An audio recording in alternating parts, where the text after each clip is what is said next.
So for the All-Star game, if we're going to even zero in further, the All-Star game needs to be more than an All-Star game if it's going to remain an All-Star game. Okay? So what does that look like? Well, again, definitionally, what was the All-Star game when I was a kid in the 80s and 90s? Well, was it entertaining?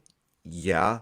Okay. But it was a place where all the best players came together at one time. And I was lucky enough in the 80s and 90s where pretty much everyone on the court in an All-Star game is a Hall of Famer. That's nowhere near the case today. That's how much better players used to be, is that the best players in the league are in the Hall of Fame. Some of the best players that play right now, you're never going to hear about them after the next 5 years. They're going to disappear because they simply, frankly, aren't good enough, and they don't play hard enough. They don't win enough. So that's what's going to happen.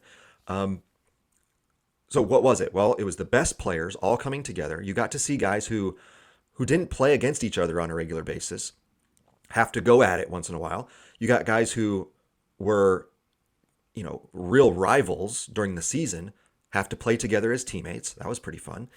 And it was a showdown of, it was like a challenge. Like Michael Jordan is going to play against Magic Johnson today. Patrick Ewing is going to go against Akeem Olajuwon today. And we're going to see the best players go against each other and show their skills and play really hard to try and win. And yeah, were they playing the same way they play in an NBA Finals game? No, probably not. But it was definitely heightened. It was definitely aggressive. There was definitely effort. They were running and playing real basketball, not just chucking up threes and letting everyone dunk. Were there fast breaks and dunks? Of course there were. Were there three-point shots? Of course there were. But it was within the flow of a real basketball game. And that's what people want to watch. They're like, yeah, I watch real basketball all season, or the first half of the season.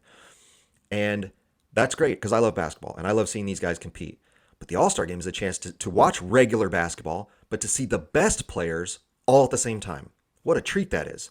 That they get to play real, normal basketball, and they're all the best at it. And now we get to see them clash. How fun is that? That's, what I grew up watching, and that's what we miss. Now, yes, all the best players in the NBA are there, if they choose to play, which LeBron didn't.